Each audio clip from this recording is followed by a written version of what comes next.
કેડેથી બે ઊભું ન થવાય, બેવાય નહીં, અને પગ આખો ફાટતો હતો, અને દવા કેટલા ઠેકાણે લીધી પણ તો ફેર પડ્યો નહીં. અહીંયા પછી જ મને હાવ સારું થઈ ગયું. કેટલી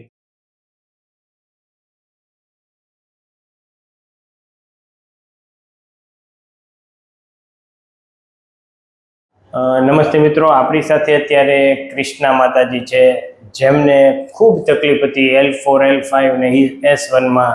તો આપણે તેને જ પૂછીએ કે એને કેવી તકલીફ હતી ને હવે કેમ છે. માતાજી, આપ ક્યાંથી આવો છો ને શું તકલીફ હતી? ચોટીલાથી આવી. અને તકલીફ શું હતી તમને? કમરની હતી. કેટલા સમયથી? 2 વર્ષથી હતી. એક ધારો આમ બેસવામાં ઉભા રહેવામાં દુખાવો કઈ રીતે તમને? બહુ જ અતિશય દુખાવો થતો. શું થતું શું તમને? કેડેથી બે ઊભું ન થવાય, બેવાય નહીં, અને પગ આખો ફાટતો હતો, અને દવા કેટલા ઠેકાણે લીધી પણ તો ફેર પડ્યો નહીં. અહીંયા પછી જ મને હાવ સારું થઈ ગયું. કેટલી દવા લીધી તમે? દવા તો ઘણી લીધી હતી પણ ફેર જ નતો પડતો.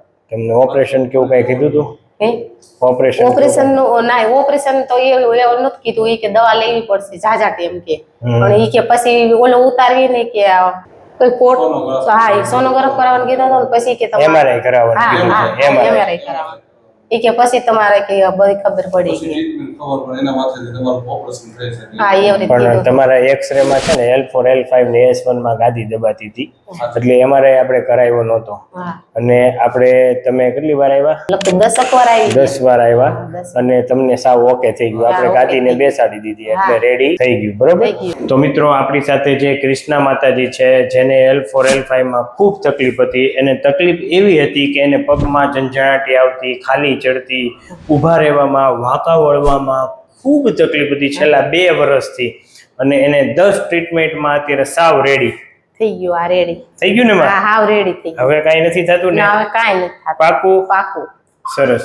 તો મિત્રો, એને સારું થયાની ખુશીમાં તે લોકો મોં મીઠું કરાવવા પેંડા લાવેલા. તો આપણે કૃષ્ણા માતાજીને જ તે પેલા પેંડા ખવડાવશું. માતાજી લ્યો, આપણે મીઠું મોઢું તમે જ કરો. લ્યો પ્રભુ. અરે પણ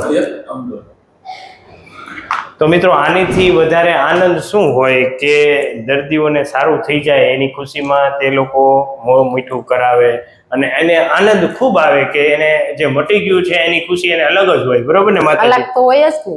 મેં બધા દર્દી નિમત કેવી કે કોઈ ઓપરેશન કરાવવા ન જતા, અહીંયા કણે ધંધાઈ આવજો. રેડી ને?